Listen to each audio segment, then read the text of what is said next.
We are going to go ahead and get started. I like talking to an audience who's eating because it keeps you all very quiet. It's perfect. So hopefully you found some lunch and something to drink back there.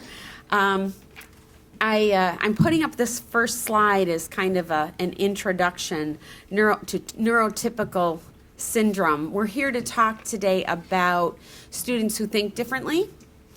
And Differently Wired is a kind of a neat book to read if you have some time. And this comes from the book Differently Wired. Neurotypical syndrome is a neurobiological disorder characterized by preoccupation with social concerns, delusions of superiority, and obsession with conformity. There is no known cure for neurotypical syndrome. We're really here to talk about students who are neurodiverse, neurodivergent. And my name is Lori Ackles. I work with an organization called College Autism Spectrum. We work with universities, college students, parents, and families, helping students, primarily students who are on the autism spectrum, to transition from high school to college, navigate that whole college experience, and then transition from college to work. It's a pretty big deal for students on the autism spectrum. In addition to my work with College Autism Spectrum, I work full-time at Rochester Institute of Technology in upstate New York. I run a support program for students on the autism spectrum. We serve about 100 students on the spectrum, with primarily through individualized coaching services, again, helping them transition into RIT, through RIT, and into employment. Like Drexel, RIT has a co-op program, so about 85% of our students are in majors that require a cooperative education experience in order to graduate, which is wonderful and very challenging at the same time. So I'm here to talk a little bit about working with students who think differently. And so one of the things that I want to find out from you guys is, I know this is a variety of people in different positions here at Drexel and doing different things. So before I really get started, I want to find out, are there some particular things you're hoping to learn today? Is there anything in particular that you're hoping to walk out with? Anybody? Whatever I say is going to be good, huh? Yeah. So since Rochester also has a co-op program, I'd love to know a little more about how you talk to students about approaching that, and then also to maybe some of the employer partners about what to expect from your students. Okay. And where do you work? I work in Steinbright in our co-op program. Okay, perfect. Okay. Yeah. Yeah, I know. I work at Steinbright too. Most of these people do. But, Okay. I'd be interested in knowing a little bit more about conversations, kind of same thing you have with employers, whether that's on an individual, situational kind of conversation, or overall trying to encourage them to support neurodiverse students, getting them to understand they're coming into the workplace, this thing, and it's something we need to focus on. And how you have those conversations, with who, how it turns out. A lot of the employers we talk to, I know obviously there's a lot of people who are approaching us as but they don't know where to start. It's overwhelming. They don't have the resources they need. It might be a really small company or a startup. And it might not be something that requires that much attention, but they just awareness. Just like to learn a little bit more about that. Right. Okay, great. Terrific. Anything else? Yeah. I'd like to know, as you work with students through their academics and co-op, what support looks like and what independence looks like. Yeah. And how, I know everybody is different, but how you kind of push them Manage to the that. next and- Yeah. That's a great question. Okay. Anything else? Okay. Well, let's go through what I have here, and if we feel like we need to move in a different direction, we'll move in a different direction. I think I've put some things in here that I think will work for a variety of different people. So I wanted to just give you some basics about neurodiversity, some basic definitions. This comes from a website called neurocosmopolitanism.com, and it just sort of helps give some context to neurodiversity, the neurodiversity movement, neurodivergent, neurotypical. So you're going to hear, you'll start to hear some of this if you haven't already. The language seems to be moving from autism to autism spectrum disorder because the definition in the DSM changed over the last several years, and so we don't hear Asperger's so much anymore. We hear autism spectrum or students on the spectrum, and now we're hearing more of this neurodiversity. It's a broader definition. We are all neurodiverse, right? Neurodivergent is the word that we might use to describe an individual. So an individual is neurodivergent, and a group is neurodiverse. And so this is a neurodiverse group. A student may describe themselves as neurodivergent, and basically, it's really it's a different way of looking at the world is what it is. And some people really want to see it as a kind of a social category of people who think differently, whose brains are wired a little bit differently. And so that includes autism, it includes ADHD, it may include a variety of different cognitive kind of differences that you may hear more about. So in terms of autism, that's not new to Drexel. You guys have been working with people with autism for a long time in all kinds of different ways. It's really impressive what you guys have going on here at Drexel in terms of serving students on the spectrum across the spectrum and from across the age groups as well. But we're seeing more and more students on the autism spectrum at colleges across the nation, not just here at Drexel and not just at RIT. The tech schools, of course, seem to draw a lot of students on the spectrum, but all colleges are seeing an increase in students on the autism spectrum. Every year we're seeing more and more. And so one of the things I think we need to think about is for students who think differently, is ourselves thinking differently about students who think differently. And so we have to kind of change our approach a little bit. So as Paul Collins says, the problem with pounding a square peg into a round hole is not that hammering is hard work, but that you're really destroying the peg. So this is really about celebrating differences in people, the same way we celebrate differences in terms of gender or ethnicity or sexual orientation. This neurodiversity, this thinking differently. And so again, these are students that we're seeing who are differently wired. And so they're going to have some of the challenges that you see up here. Challenges related to initiating conversation, to building relationships with peers, interpreting nonverbal communication, and presenting nonverbal communication in a way that isn't misunderstood. A lot of difficulties with executive function. That's that part of your brain that helps with the planning and the prioritizing and managing information and space and time. Sensory processing challenges, we see a lot of that with students.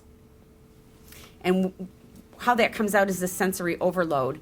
I really like this, a couple of these quotes. The sun is just too loud. So these are students who really, we all sort of strive to be alert and focused and prepared to learn in college. And when you're dealing with sensory overload, most of us, our brains sort of help us filter out some of these external stimuli. Sitting in this room, you may not notice the sound of the fan on the projector, or you're at least able to sort of put that out of your head and focus on the speaker or on what's going on up here. For students with sensory integration issues or who are subject to sensory overload, a sound like that can really be really challenging to filter out and to pay attention to exactly what's going on. So even the sun can be too loud for a student who who processes information differently. So that's one of the things why people sometimes say, why can't the student just get it together? You know, what's going on here? And sometimes it is this sensory overload. So imagine if everything that came into you, you had to process. You had to try to figure out what to move to the back of your brain or what not to pay attention to.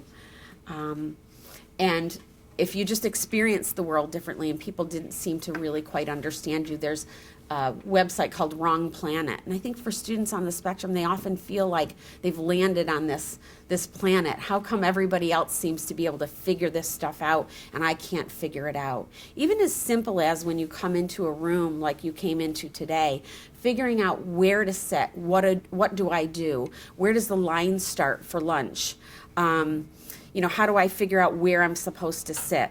Most of you were probably thinking about, you know, sitting with somebody you knew. We have the whole group from Career Services together.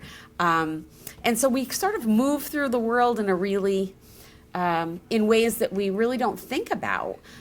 The processing that's going on, the decision making that's happening, the thinking with our eyes that we do an awful lot, observing our environment, watching other people, taking things in really sort of naturally. And for students on the spectrum, it just doesn't happen. We often remind our students they have to think with their eyes. That's a Michelle Garcia Winner social thinking kind of term. But thinking with your eyes, taking in your environment, paying attention to what other people are doing, so then I know what to do as well.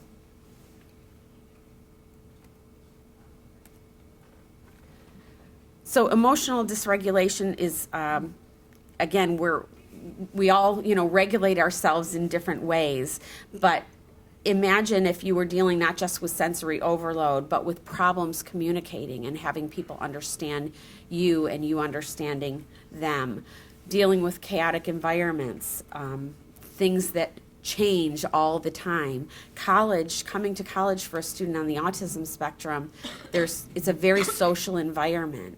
There's a lot of worry about the transition, about how am I coming across to other people? How am I going to navigate this? How am I going to navigate that?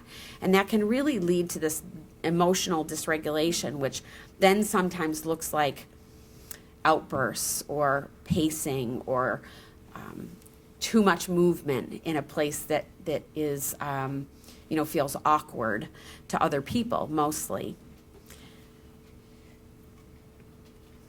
So staying in control of those emotions when you have all of that going on is really challenging.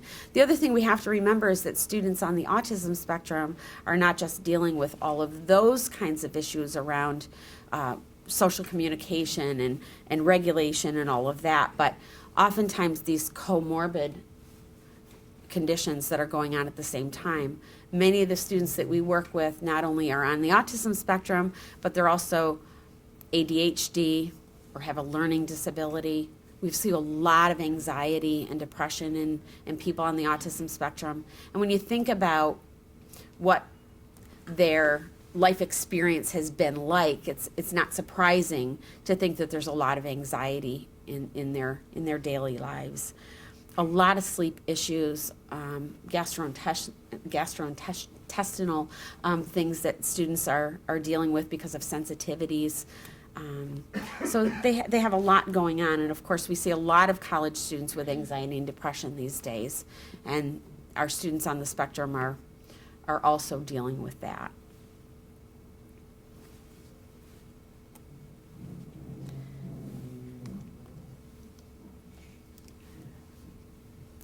This, I think, also is from a book called Uniquely Human.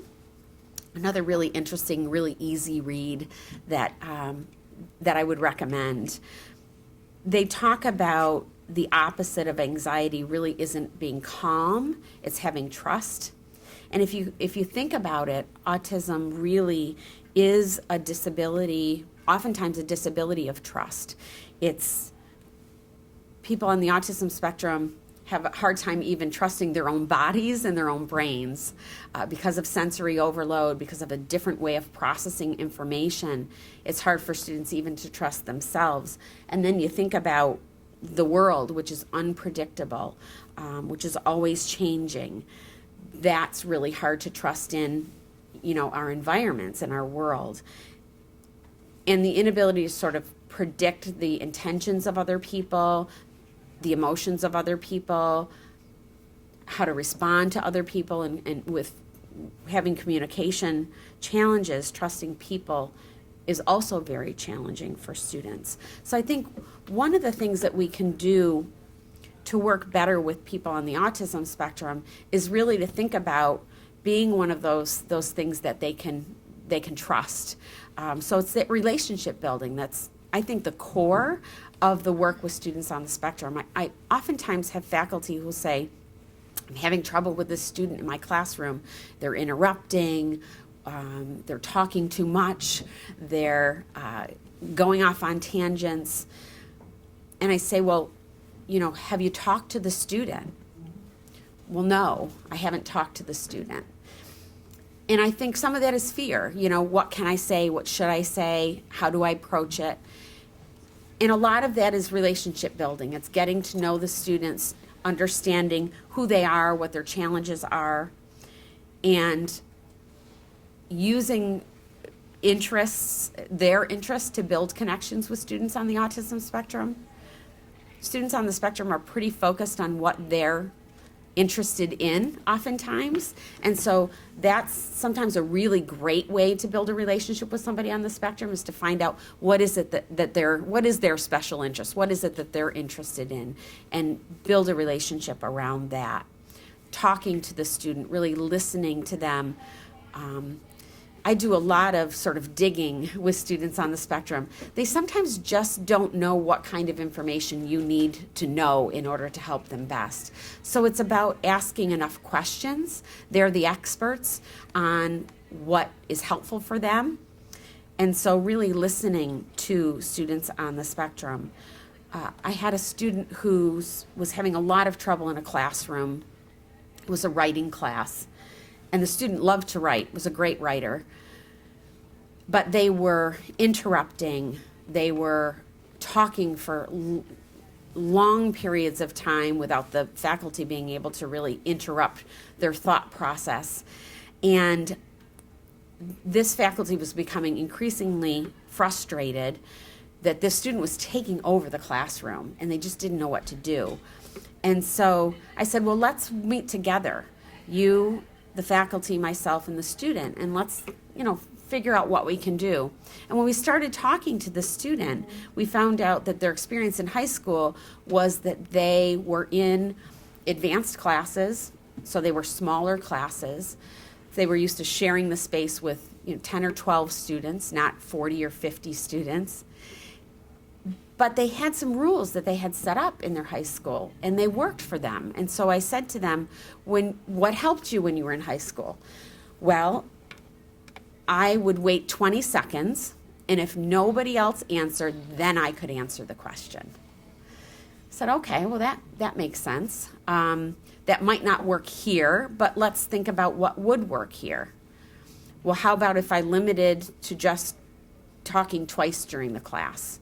And he got out his calculator and he said, how many students are in the class? It's 120 minutes divided by 40. That means every 22 minutes I can say something in class.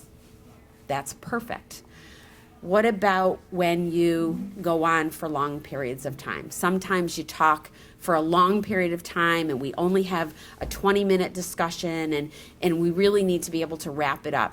And he said, yeah, that happened to me in high school too. And my teacher would give me one of these. Your time is up. And then I could wrap it up. Okay, so that'll work. Or maybe something more subtle, So it's really talking to the student about what is it that they need to be able to be the type of student that they want to be as well. Believe me, these students do not want to be in the classroom with other students rolling their eyes at them and, being that person. That's not who they want to be. But they need help figuring out some new strategies that maybe are different than they've used in the past. Maybe they're the same strategies, but maybe they're a little bit different. And so they may need help with that. Building predictability is another thing that you can do for a student on the spectrum that's incredibly helpful, because these are students who the lack of routine and predictability is very anxiety producing. And so if you can build predictability in your meetings, when we coach students, we might have an agenda for some students that works really well. Some students sort of want to derail the meeting to the thing that they, are interested in, or that they want to talk about. And so we may need to use an agenda to say, I have 5 things during this meeting that we really need to get through. When we're done with that, then let's talk about that game that you're interested in, or that movie that you went to, or, let's chat for a little bit. But these are the 5 things we really need to get through first before that. So building predictability in your interactions with students can be really, really helpful. And I think we have to remember that these are students also who, because they thrive on routine and predictability, they lack a lot of flexibility sometimes. And so we sometimes have to be more flexible, if we can, in order to make up for that need for predictability and routine that students on the spectrum have. Communication can be challenging with students on the autism spectrum. One of the really baseline things that I think is really helpful for students on the spectrum, which is also sometimes difficult for us as human beings, is just very clear and direct instruction for students. We tend to beat around the bush. We want to be really, nice about it. We want to, kind of come in real soft. And for students on the spectrum, they'll get lost in the words if there's too much stuff surrounding the message. So really the best thing that you can do for a student on the spectrum is just be very clear and very direct in your communication. And a lot of times what that means is less words, right? It also may mean giving time to process. So what that might look like is giving some instruction, or starting the conversation when you're waiting for a response. Sometimes it feels uncomfortable to us. It feels like a really long time of silence. It's helpful to get used to that. Get used to that silence. It's okay. It feels a little uncomfortable, but we get better at it. And so giving them time to process. And then sometimes a good question is, if you're not getting a response, a good thing for you to follow up with is, do you need more time to think about that? Because sometimes that's the case. Or do you need me to ask you in a different way? Do you need me to rephrase that? Something like that.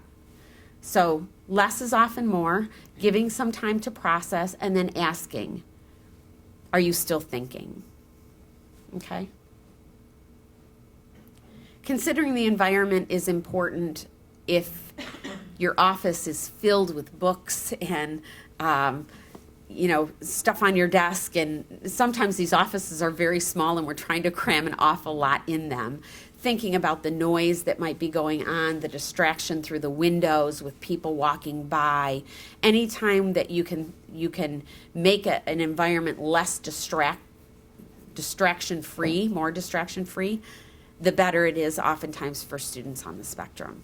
So thinking about that kind of thing. The other thing that can be really helpful is supplementing verbal instruction with written instruction. So oftentimes when we've made a plan with a student, I will say to them, do you want me to highlight this conversation and send that to you by email? You're going to go talk to your instructor. What are the things that you need to talk about? Should we write them down on a Post-it note so you can take it with you? So those kinds of things can be really helpful. I think a summary of the meeting, especially if it's something really important, is really helpful for me in my work. Then I remember what it is that we talked about, and it can also help the student. So a quick email that summarizes, these are the things we talked about, 1, 2, 3 other things that you need to follow up on, 1, 2 are the things that I'm going to follow up on. So supplementing the the verbal instruction with written instruction can be really, really helpful. This is really just, this is another book called Neuro Tribes, written by Steven Silberman. And he really says designing appropriate forms of support and accommodations is not beyond our capabilities. The reality is the students on the spectrum, accommodating students on the spectrum looks a little bit different sometimes. But first we have to learn to think more intelligently about people who think differently. So it's our job through Disability Services Office to provide reasonable accommodations to students with disabilities. The accommodations have to be reasonable, and they have to be approved through disability services. But students also have to be qualified, or what we call otherwise qualified. So they have to meet the same academic standards as everybody else. The conduct codes that apply to students with disabilities. Doesn't excuse behavior. Disability does not excuse behavior. And adult expectations are enforced as well.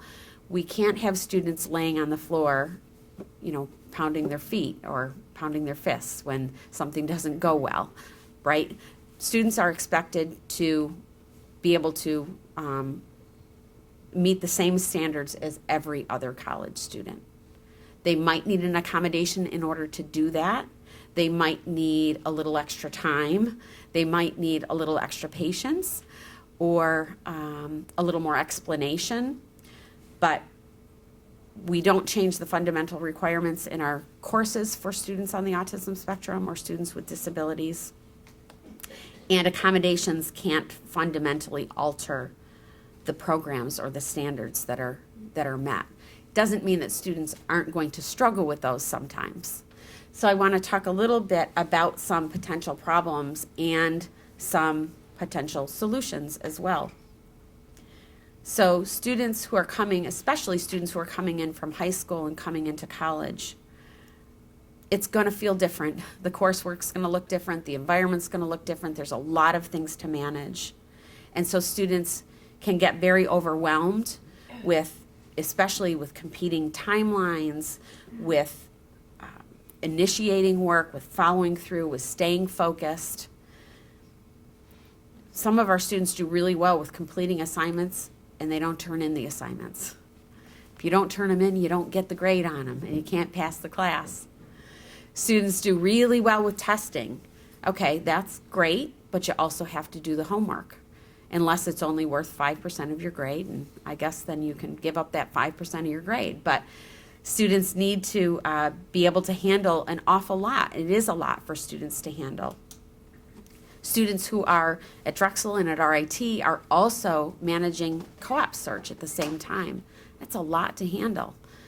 Coursework, competing deadlines, social demands, independent living, and thinking about work and future. So some of the things that we can do is think about educational approaches that meet the needs of diverse students will also meet the needs of other students as well. So thinking about universal design, some of the things that I think are really important in terms of universal design. For faculty, clear syllabi with a schedule of assignments. Heaven, right? We help students to manage their deadlines and to prioritize and to create to-do lists. If they don't know when their tests are, if they don't know when assignments are due ahead of time, it's really hard to help students create a reasonable schedule for themselves of what they need to do. So a very clear syllabus is wonderful. If there's changes to the syllabus, putting it in writing is really, really helpful for all students. Some of our students might have only a couple of grades in the semester. Other students get a lot of graded work, but when they don't know what the grades are, it's hard for them to decide, do I need to change my approach to this class? So those of us who support students on the spectrum, it's really helpful if students know where they stand in the class. So providing them progress reports and grades in a reasonable window of time is really, really helpful. Sometimes students are really helped by having an interim deadline on large projects. So assisting students in breaking down a project with interim deadlines can be really, really helpful for students on the spectrum, and I think for other students as well. Support services on campus. I don't know everything about what Drexel has, but I think that there are probably a lot of resources on campus that we can make sure that students know about and that we can refer students to. So thinking about a student who's really struggling with anxiety or they seem really overwhelmed, the counseling center would be a really great referral. We can't really refer students to the Drexel Autism Support Program unless they've disclosed that they're on the autism spectrum, and then certainly you can, but we don't want to make any assumptions about somebody. But we can ask some questions that might help figure out whether this is a student with a disability who could be served through disability services or through the autism support program. And some of the questions that you can ask is, if a student's having trouble, has this always been a problem for you? Have you struggled with this in the past? If so, what has helped you? And sometimes students will say, well, I had an IEP or I had a 504 plan. That tells you that they are probably a student with a disability. They may not realize that in college, they have to disclose themselves to disability services in order to get some accommodations or get some support. Even if they don't need accommodations, sometimes registering as a student with a disability gives them a contact person as well to work with. So questions like that can sometimes help students let you know, I had a special education teacher or I worked with a counselor. If they worked with a counselor in high school, maybe the counseling center here in college is also a good resource for them. The other approach is handing them a list of resources and saying, there's a lot of resources available. Is there anything on here that you think might be helpful? And they might say, oh, disability services. I actually do have a disability. Okay? So we can't ask them if they have a disability, but we can ask them some other questions and see if we can get to that. In terms of classroom behavior, how many faculty or people who teach courses do we have in the room? A few. Okay. Okay. So you may have seen some of this. Anybody ever seen any students who tend to interrupt or call out without raising their hand? You can say, you know, you really need to raise your hand, and it works for a little while, and then the hand's just dying to go up all the time. A lot of trouble with controlling that kind of behavior for students on the spectrum. Oftentimes they have so much to share. They have so much information that they want to share out. That's kind of their thing, right? They're the guy who knows it all. And that's maybe their way of trying to connect with people in the classroom. What they don't realize is that being the know-it-all is not always what people are looking for, right? It kind of turns people off sometimes. So we get students who correct the professor. We love that.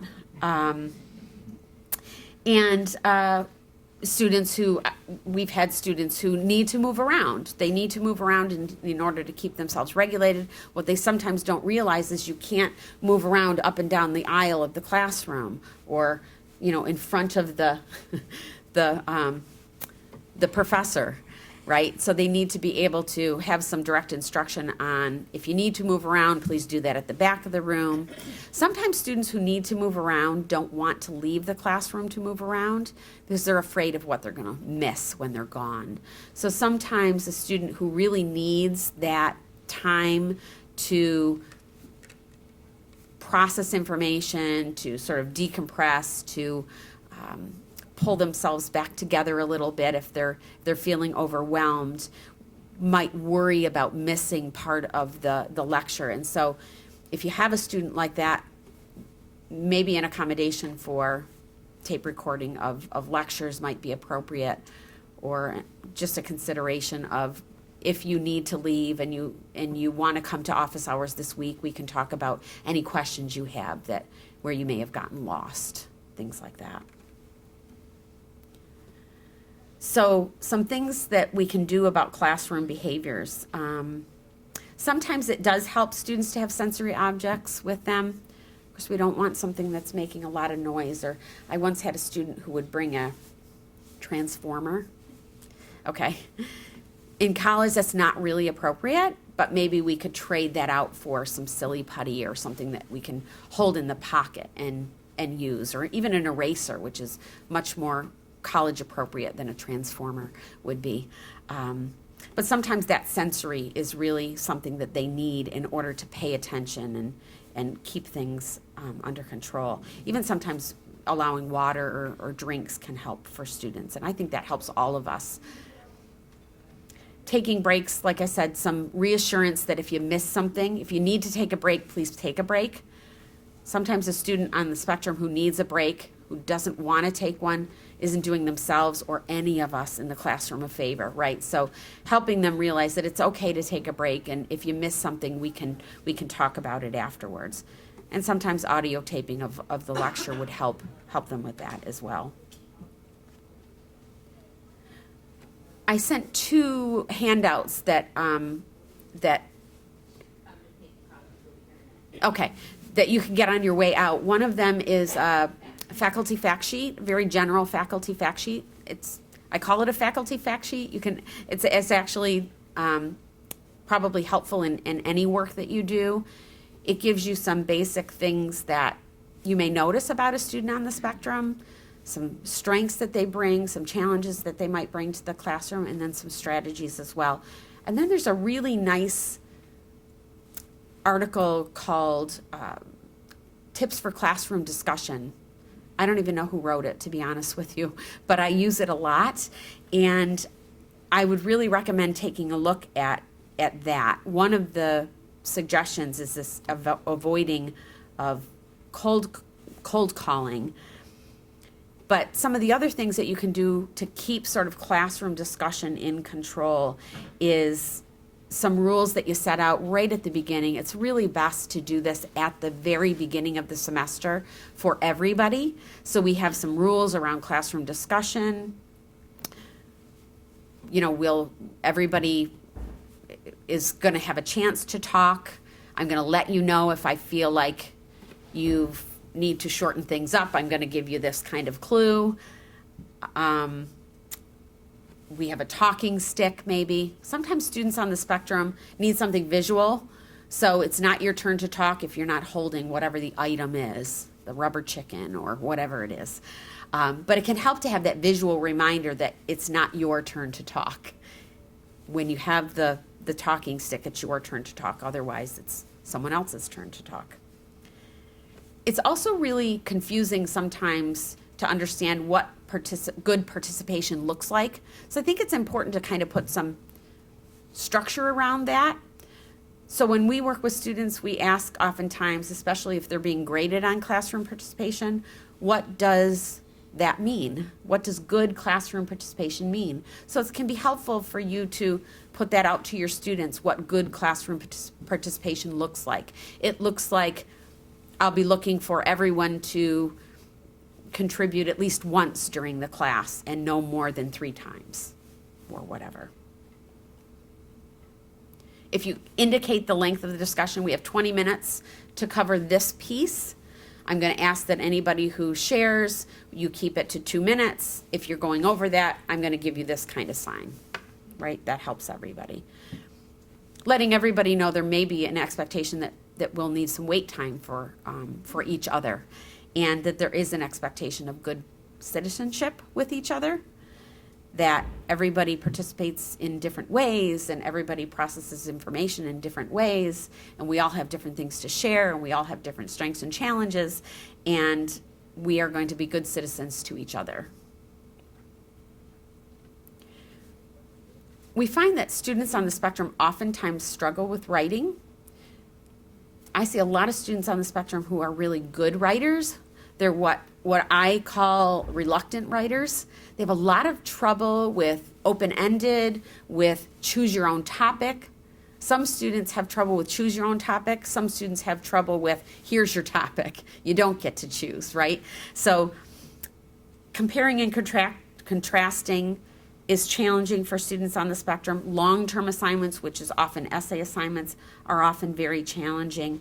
Understanding the perspective of someone else is challenging. So as you can imagine, when you're reading and you're trying to take on the perspective of characters and things like that. I once had a student who had to write, I think, 100 words, some very small amount, maybe it was 3 sentences, response to an article about a 14-year-old who had sailed around the world or something like that.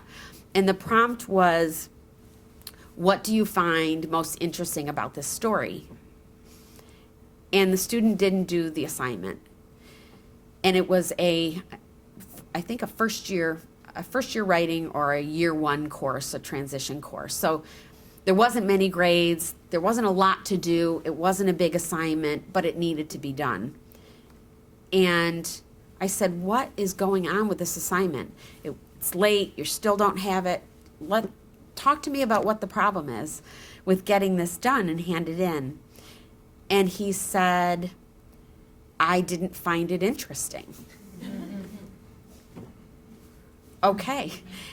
Students on the spectrum are not really good at faking it or making it up. It just feels wrong to them to do that. So you'd be surprised sometimes what can take students off track in things like writing. So it is helpful to have regular check-ins in writing, drafts with very detailed feedback, even numbering.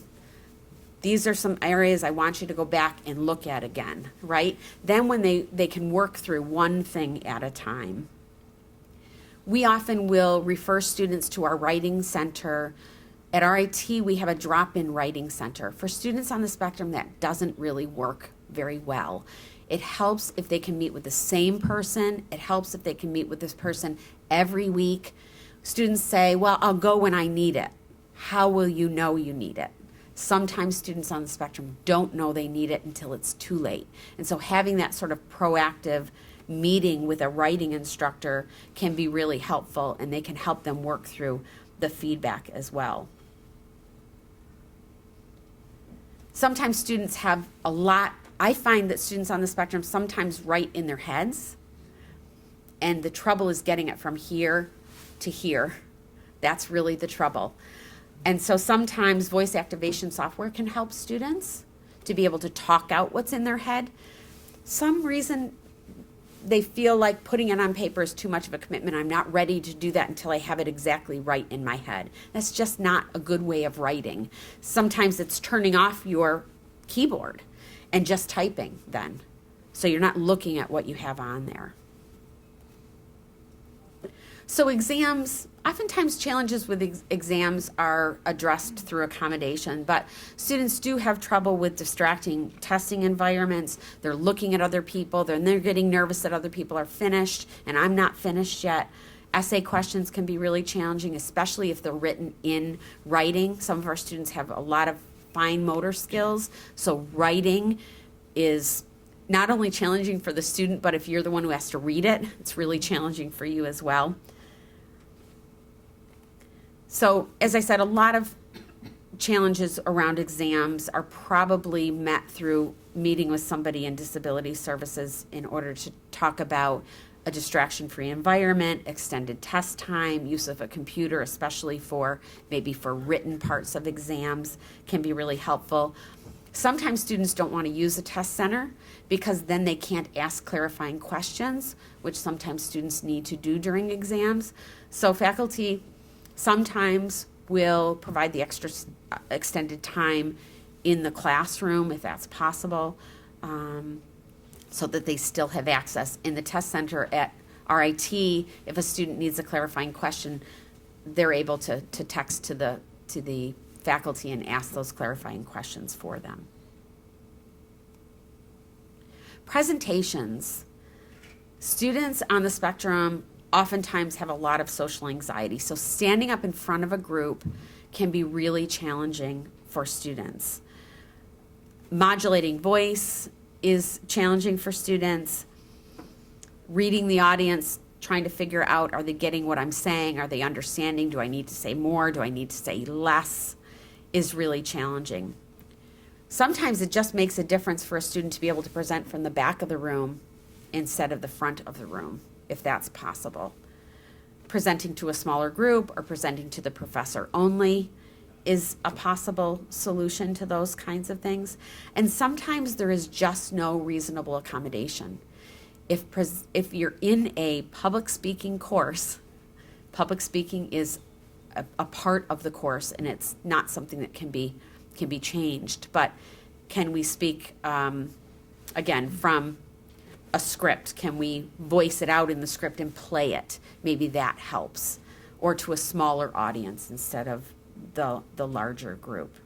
Can I go first? Can I go last? What works best for that student? So sometimes it's really about talking to the student and figuring out how can we help. Group projects and group work can be really challenging for students as well. The reality is that our students are going to go out into the work world and they need to be able to work with other people, right? So college is a place for them to learn those skills and build those skills and practice and get more comfortable with it. But students on the spectrum often have a lot of trouble getting in groups. There's a book from Michelle Garcia Winner that talks about how challenging it is for students on the spectrum to get into groups. And when they look at other students, they think it's just magical the way they find people for a group. I don't know how to do that. So when a faculty says to the classroom, find a group to work with, a student on the spectrum goes, I don't know how to do that. And so oftentimes they're kind of the last one standing without a group. And so that can be really, really anxiety producing. It can be very, very challenging for students. They have a lot of trouble managing relationships, so group relationships as well. I find that sometimes students on the spectrum end up they're doing all of the work or none of the work. No happy medium for some reason. So some of the things that we can do that will really help that is sometimes assigning a group is really helpful. So when you say turn to your partner, turn to your person next to you, turn to the person behind you, or we assign groups, that can take a whole lot of stress off of a student on the spectrum. The other thing that's really helpful is to have assigned tasks in the group. So when I work with students, when I'm doing coaching with students, I will ask them, what is your role in the group? What is your role? And sometimes they don't know what their role is. Well, no wonder they're not able to work in their group. They don't know what they're supposed to be doing. They don't know what their piece is. So they can go back to the group and say, what is my piece? What should I be doing? Can I do this piece? That kind of thing. But if they haven't assigned tasks in a group, you have a leader, you have a reporter, you have a data entry person, whatever it is. So can be helpful if you can help them assign tasks within the groups. Sometimes students have a really hard time working with a group of 6, but they can work really well with a group of 3. It's a lot less relationships to try to manage back and forth. It's a lot less stress and anxiety as well. Sometimes a professor or TA can really help monitor those group interactions. And sometimes it is appropriate for a student to work alone.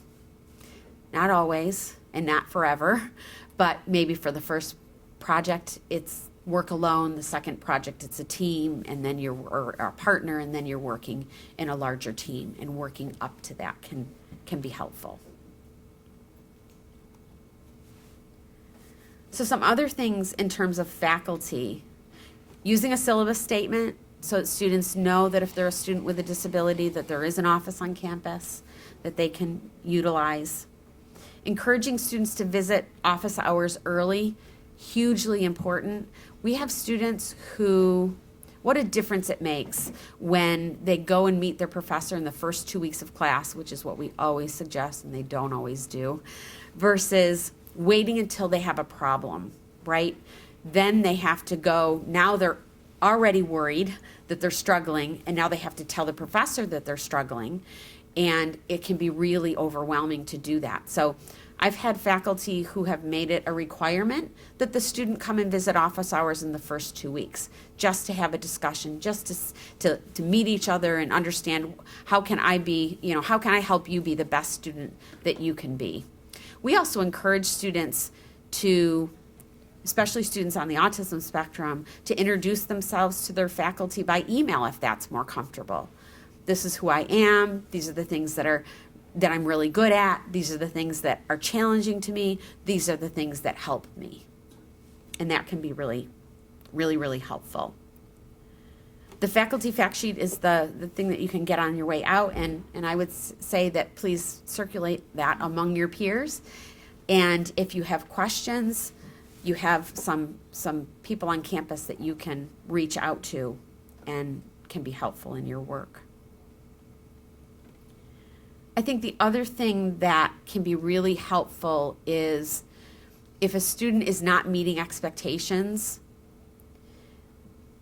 consider referring them to disability services or working with Amy in her office to see how you can help get a student back on track before moving them right to a judicial hearing or bringing that to the attention of someone higher, because sometimes it's really about understanding what a behavior means, how you can help the student get past that and be the kind of student that they want to be and that you need them to be in your classroom. And sometimes we realize that sometimes accommodations may be unfamiliar to you. Students on the spectrum really have needs that are sometimes very different than a typical accommodation. So I think, again, here at Drexel and at RIT, we all understand that this isn't just about college, right? This is about employment and career development. So some of the things that we really need to make sure that students understand when they're coming into college, and we really rely on our high schools to do this, but it isn't always the case, is that students can really do well if they understand what their challenges are, if they know what helps them and what challenges them and what helps them. And so that's always a good question for them is, what helps? What has helped you in the past? How can I help? They really need to have good regulatory skills. They have to be motivated just like any other college student. And it helps for students to be good self-advocates. They are coming to college not always as good self-advocates. So they don't know who to ask. They don't know what to ask. And they might need our help with that. So it's important for us to understand what students on the spectrum are dealing with in terms of the transition to college, and this whole thing about managing your own time, about being your own self-advocate. In high school, people come to you. In college, you have to go to them. It's a very different thing. Instead of being in the back seat, you're in the driver's seat, and that's a pretty big transition for students with disabilities, and particularly for students on the autism spectrum. We also need to remember that this is there's a lot of foreign language around colleges. We use a lot of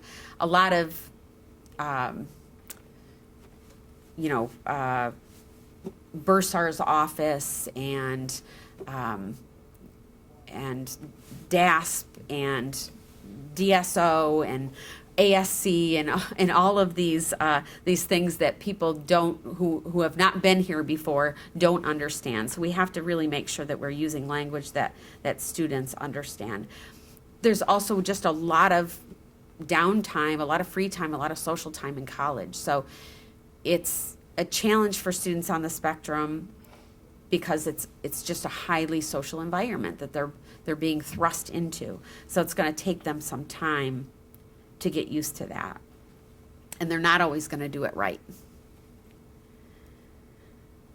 So some of the things that get in the way of students is really recognizing behaviors that are appropriate and inappropriate. They really don't always get that. I was telling Amy about a student who ended up in a Title IX hearing in the fall. We had 3 Title IX hearings for students on the spectrum I have no idea how we got that many in one semester, but we did. And one of them was a student who was friends with a few students. They were brand new to RIT, a freshman, and were thrilled to death the first couple of weeks in orientation. They had met some students on their floor. They felt like they were really integrating with the group. They had gone into somebody's room without asking, and everybody was sleeping. Actually, it was a Sunday morning, about 10 o'clock, and the door was open. They walked in, sat down, working on their computer on their math homework, because they had, this is my group of friends, and it wasn't mutual, and so it was looked at as stalking. You're standing in my room while I'm sleeping, watching me. It's pretty creepy. It feels pretty creepy. This wasn't a creepy student, and they didn't mean to be creepy, but that's what it looks like. And they didn't really get that, it's Sunday morning. If somebody's still sleeping, you don't go in the room and sit down and wait for them to wake up. Especially you've only known them a couple of weeks, right? And this is but it's confusing. There's no rules. And so that can be really, really challenging for students. For students on the autism spectrum, one of the things that we see a lot of is this stalking. Because what they're really trying to do is integrate themselves socially. They're trying to make friends with people, right? And they just don't know how to do it. And so that really is one of the chief complaints against students on the spectrum, is this stalking. We need to help them figure out what the rules for social interaction are. And if you think about those, they're challenging. What is the rule about asking somebody out? What is the rule about holding somebody's hand? When do I do that? How do I know if it's okay? How do I know if they want that or they don't want that? When I ask somebody if they want to, go out to a movie and they say, I'm busy tonight, when they really mean, no, thank you. And then I ask again, and then I ask again, waiting for my yes. What is the rule around that? How do I know whether they're really busy or what they're trying to say is I'm not interested? It's challenging. I want to say to students, just tell them you're not interested. But, we don't want to hurt people's feelings, and we're trying to figure out those boundaries ourselves. So if we think about residence halls, is there anybody from residence life here? No? Okay. So the residence halls are really tricky for students on the spectrum. First of all, it's all social, right? It's can be loud. It can be filled with smells. Fire alarms. The smells that our residence halls are filled with. Some good, some not so good. There's fire alarms, there's, slamming doors in the middle of the night. There's a lot of sensory overload and social overload in our residence halls. And so when we see problems for students on the spectrum, that's oftentimes where we see it, is in the residence halls. Interacting with peers, negotiating with their faculty, understanding what they need and getting what they need, making friends and staying safe. Those are all things that are really challenging for students on the spectrum. And so how can we really help them? Some of it is through helping them with these natural connections with classmates and group mates and roommates, student activities, helping them figure out where they belong on campus. What are the clubs that they might be interested in? How do they navigate those? When do they meet? That kind of thing. And then sometimes we sort of create these connections that can be really helpful for students, like Amy does through her program, through mentoring and through social activities, and on-campus employment is another important one. Title IX, we talked about that a little bit. A lot of issues around Title IX for students on the spectrum. We have to try to give them some rules around social, which is really challenging. But these are some of them. You can ask somebody on a date maximum 3 times. That's it. Someone is not your boyfriend or girlfriend without them agreeing to be your boyfriend or girlfriend. And sometimes students don't know what a friend, whether this person is a friend or not a friend. It's hard for them to figure that out. Following someone around campus because you like them is not appropriate. It just isn't. And both people have to agree before having sex. And you don't touch people without asking. I mean, it really has to be a rule sometimes for students on the spectrum because they aren't picking up the other clues that this person is interested or not interested. So what can universities do? Providing specialized supports that meet unique needs. And at Drexel, you're lucky to have the Drexel Autism Support Program.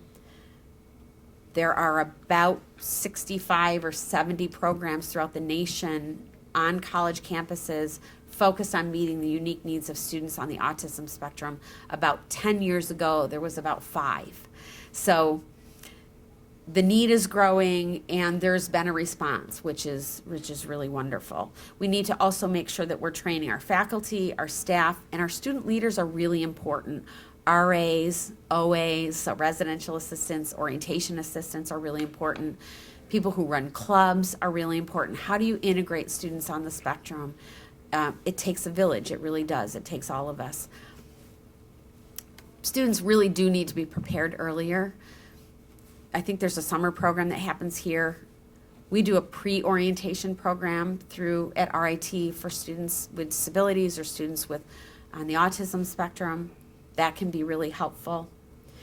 And helping to prepare families earlier as well can be really, really important. These are a couple of books that have been written by some of the partners in college autism spectrum. Students on the Autism Spectrum, A Guide for College Personnel is available in a couple of different places. I think you can go right on Amazon and get it as well. So it's about 12:40. I have a couple of questions that I don't think we got answered through the what we've talked about so far about co-op. Are there other questions that come to mind for people? Yes. So regarding training for faculty and staff and students, what is RIT doing? Because I think that for us is a big challenge, especially I feel like for faculty. Yeah. And what are you guys doing? So maybe we can. Yeah, I will tell you that training staff we have found fairly easy. Training faculty, not so much. But I think what we need is faculty to invite somebody to a department meeting and just take 20 minutes to understand what are the challenges that a student on the spectrum might bring to the classroom, and have a contact person, and that would be Amy would be a great contact person, or somebody in disability services. So it doesn't take a long time to do the training. I think, to me, it's a lot about awareness. So we need more awareness about what it is that students on the spectrum bring to the college experience, and some strategies around helping them. The faculty fact sheet may help. I think if you work in a department and you can take 15 or 20 minutes out of a department meeting to have Amy or somebody from disability services come and talk about how to best serve students on the autism spectrum, I think that can go a long way. It's time consuming, right? We're all working with limited resources. So at RIT, we do find it challenging to go to department meetings. We have a very large campus with 11 colleges and many, many, many majors. And so we go when we're invited, and at some point, I'd like to get ahead of the game and be able to be more proactive about it. But if you want to know more, Amy is a great person to help share that information. If you have a Center for Professional Development, we try to do one training a year through the Center for Professional Development. Mostly we get our staff coming to that. We don't usually have faculty coming to that, but I'm sure Amy would be happy to come to a faculty meeting and present even for 15 minutes about how to serve students on the spectrum better. And again, there's a couple of resources that you can take with you too. So, what else? Yeah, I'm just curious how often you see students as they're coming out of high school, they're turning 18 and they're coming to college, maybe they have moderate disabilities. Mm-hmm. Then they're not disclosing it to college because they're 18, it's their choice now. Yep. And they don't want to disclose it. Yep. How often you see that, how that's, Yeah, sometimes we see students who, the reality is they've walked around with a label oftentimes in high school, and coming to college is their chance to just be a different person if they want to be a different person. What they don't always get is that it still comes out, right? So they want to be like everybody else. In a lot of ways, they're just not like everybody else sometimes, and so they don't want that label anymore. And so sometimes we don't see students until they're in trouble, which is unfortunate. It would be much better to be able to help them proactively, which is what we try to do. But sometimes all you can do is help sort of pick a student up off the floor when they've figured out that, this isn't working the way that I had hoped that it would. We have students who we have reached out to, let them know about the supports that are available through the Spectrum Support Program, and they choose not to use the program. They're on academic probation. They still choose not to use the program even with an outreach. They get suspended and they leave the institute. It has to be their choice about using the supports or not. Two questions related to the student life side of things. Mhm. So I'm curious about best practices in training student leaders around universal design. I mean, recognizing that not every social, cultural, religious experience is for every student on campus, but every student should have access to that, and most of that is curated by other students, often neurotypical students. Right. Kind of how that works, and then related, curating physical student life spaces beyond the residence halls, if there are best practices or things we should be thinking about as we're thinking about those things. Yeah. So some of the things that colleges have been thinking about are creating spaces that are low sensory, or meditation spaces, or calming spaces, or stress-free zones. You may already have some spaces on campus that work well for that, and I think it's about letting people know what you have. RIT has a new app about nap places. Where you can find places to nap on campus, right? So we could use the same thing for places that you could reduce your stress. We have a couple of waterfalls on campus. That's a great place to go. Students need to know about those places. You can also create places. We don't have a lot of space on campus. I don't know about you guys, but office space, right? Office space is at a premium. Sometimes we're working in closets. We're meeting students in wherever we can find a spot to meet them. So we don't have the luxury of creating a sensory-free room or a calming room, but could we find some corners in places? Where are the places on campus where there isn't as much through traffic, where we could put up, a curtain or a couple of file cabinets with some plants on top, and a comfortable chair, and some headphones or a weighted blanket, of course on a thing so nobody runs away with it. But you have to think about who's going to, you want to make sure that that's not a place where students are sleeping maybe for long periods of time. But thinking about where on campus can we create some low sensory spaces, some calming spaces in disability services near a test center, in a wellness area, in the counseling center, under the stairs, in a place that has a little bit of extra space there. We've looked at some egg-shaped chairs where you can kind of get in and sort of, nuzzle yourself in there and have some time to sort of decompress. So those are some things that you could think about. They don't have to be expensive. You can go pretty low tech and and pretty low cost, really.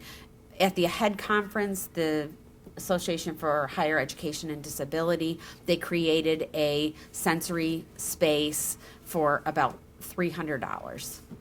Had some blow-up furniture, some pillows with the sequins on them that, you know, that gives you a nice sensory feel when you rub it back and forth, that kind of thing.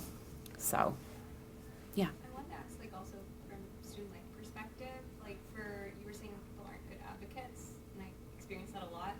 Like, I staff, like, trips overseas with students, and we have an interview process, and there's even a question, like, what else can we do to make this the best possible experience? But there's, like, a lack of self-awareness. So, for, like, those highly social moments and students who aren't self-advocating, and then you don't want to ask them because they're not also self-identifying, Mhm. how would you go about that? Yeah, so I think you could ask, are there some connections you have currently on campus? Maybe they would, are you connected with other offices on campus? You know, and they could check box. You could ask very directly, are there any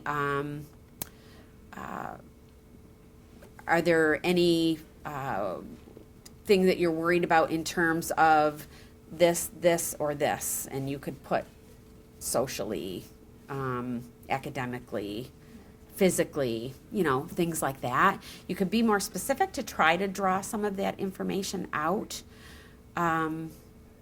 Yeah, the reality is that students will only disclose if they see a reason to disclose. So asking It's more. also hard to tell if someone's just being inappropriate or like they are somewhere on the spectrum. Right. And does it matter?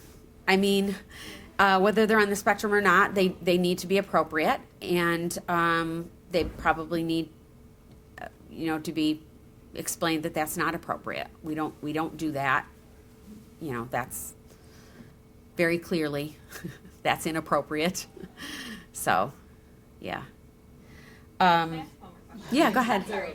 So, like, if I have a hunch, like a strong hunch, that there's like a group of 40 and like 2 of them are on the spectrum and they haven't disclosed and they haven't been explicit, how can I like plan preemptively how to accommodate them, but also think about the rest of the group? What would you suggest? Yeah. Well, I think I would think about universal design in terms of what could help those students as well as help other students. Do you have a specific instance that you're thinking about that has happened that? Just like sometimes socially, like people will make cliques and like how to like I find like if the students make friends, then they're okay, but if they're like a loner, that's when the problems happen. Right.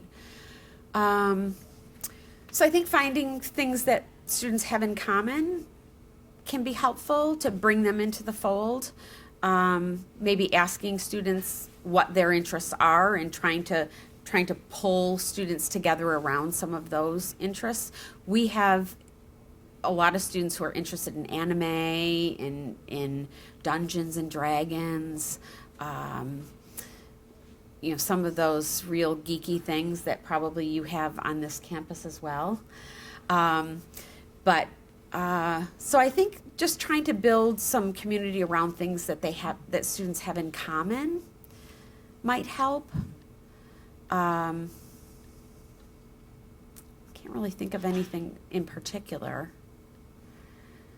Socially, I mean, students on the spectrum they're challenged socially, but they do really well in connecting with people around common interests. So if you can find things that they have in common with other students, that helps them get into the group. In terms of co-op, you guys asked about preparing students for co-op and preparing employers for job seekers on the spectrum. There are a couple of, so the reality is that employers really have to be able to look at their interview process differently, their recruiting process differently, their onboarding process differently. And for smaller companies, that's probably easier, to be honest with you, than working with some of the bigger companies. There's less red tape and less stuff to work around. But oftentimes, employers won't be willing to change their employment practices to specifically help students on the spectrum. So what we find is we we really have to work with the students to fit into, what they have going on. So starting with students really early, I think, is important.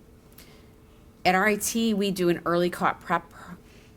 We do 3 things. We do a career-ready boot camp for our first-year completers going into their second year, because our students have to go out on co-op after the summer of their second year. So it comes up pretty darn quick. And so after their first year, there's a 3-week summer boot camp that we run. And we have funding from a family that covers that. The families are putting in about $500, and each family who's participating, the students are paying $500. The rest of the money's coming through a gift. But we spend 3 weeks working on how to work in groups, how to communicate, how to be reliable, how to be flexible, all of those sort of soft skills. And then in their second year, we do an early co-op prep where we talk about how do you create a 60-second commercial? How do you introduce yourself? What does a good handshake look like? How do we practice a good handshake? For students on the autism spectrum, they need the instruction, they need feedback, and they need practice. And so having time to do that, we do it in a group because we can do it for 15 students in an hour and a half rather than an hour per student individually. That works really well at RIT. And then we do a co-op lab in their third year, and that's for students who are actively seeking co-op, or in their second year, the spring semester of their second year. So in the fall we do early co-op prep in their second year. In the spring we do a co-op lab. Co-op lab is for second years, third years, fourth years. If they're looking for a co-op, they're actively looking for co-op, they come every week, it's an hour and a half, and they're working individually. So what applications have you put out? Where are you with this company? Do you need to create a cover letter? Do you need to send out a thank you? Do you need to practice your interview questions? Where are you in the process? And so we set them up in a classroom kind of like this. If you're working on updating your resume, your LinkedIn profile, your not Job Zone, we are using Handshake now. Your Handshake, come over here. If you're working on applying to jobs, come over here. If you're working on follow-up, go over there. And we have 3 people, we mill around for that hour and a half, and we say, okay, you guys are updating, where are you, where are you, where are you, where do you need help, to help them move through the job search process. They need to start earlier, they need to prepare more, and they need more feedback than a typical student would. We have found that doing it as a non-credit course is the best use of our time, because we do it on Friday afternoons. We don't like to do it on Friday afternoons, but the reality is when you look at the course schedules, that's when students are available, so that's when we teach it. And so we can get as many students involved as possible by offering those on Friday afternoons. So you can do all the preparation with students on the spectrum. There's still going to be a student on the spectrum. They're still going to go into an interview process, and it's going to look different. So sometimes we ask students, can we help you disclose? Would you like me to give a call to the HR person and let them know that you're coming? Would you be comfortable with that? If a student can get through the interview process without disclosing, then they probably should go through the interview process without disclosing. I also tell students that, if the employer is going to discount you because of the way you interview versus the skills that are on your resume, then maybe that's not the best fit for you anyway. If your disclosure is going to, if disclosing means the person isn't going to hire you, then probably that's not where you want to be. But I think we want students to be able to go through the interview process without disclosing if possible. But if they need to disclose, that's a decision that they can make. And they may need help weighing that out. There's no right or wrong answer to that. If they need an accommodation, then they have to disclose. Most of our students don't need an accommodation. They just need someone to pay attention to what they can do instead of, you know, what they look like or how they present. So I think that employers are getting there. You know, like you said, SAP, there's a lot of large companies that have adjusted their interview process so that it's show me what you can do, you know? And portfolios is another thing that's really, I think, really important for students, no matter what their major is. It gives them a chance to show what they can do instead of having to talk about what they can do. So we've had a lot of luck. We have a neurodiverse hiring initiative. We have some funding from a family, and we've used some stipends in some small startups who normally would not be able to hire a student to do some work. We've used stipends to allow students to do the work. I think, do you guys do unpaid co-ops, or does it have to be paid? Okay, that's perfect. At RIT, they don't allow them to be unpaid. It doesn't count if it's not paid. But if you can get your foot in the door with an unpaid internship, what difference does it make, really? You're still getting the skills, and sometimes the unpaids are easier to get. And, you know, employers, and especially startups who have a lot of work to do and they don't have the funds to pay somebody, if they can bring on a student on the spectrum, and we have on the RIT website, it's open to anybody. There's a bunch of resources. One of them is an employer's guide that talks about how do we adjust our interview, our recruiting process, our managing, and our managing process to work better with job seekers on the autism spectrum. And that's a good resource, and you're welcome to it. I think it's also important to do the training for your on-campus partners, your on-campus employers, right? We should be our best employers. And so helping students find those on-campus employment opportunities, and then supporting the managers in those areas to be able to work with a job seeker and a worker on the autism spectrum, understand what it means to be on the autism spectrum. I think we can do we should be our own best employer first before we expect other employers to change their processes. Somebody asked about independence versus support. It's 1 o'clock, so if you have someplace to be, I just want to say that that's a tricky thing, independence versus support. We want to make sure that we're helping students, but we don't want to carry them through. It's not going to do them any good. So sometimes it's a little bit of support at the beginning, and it's a fading support as they go on. Thank you so much for coming. I appreciate it. Here's my email. If you have questions, feel free to go ahead and email me directly. And I'm going to hang around for a few minutes too. Table right up front.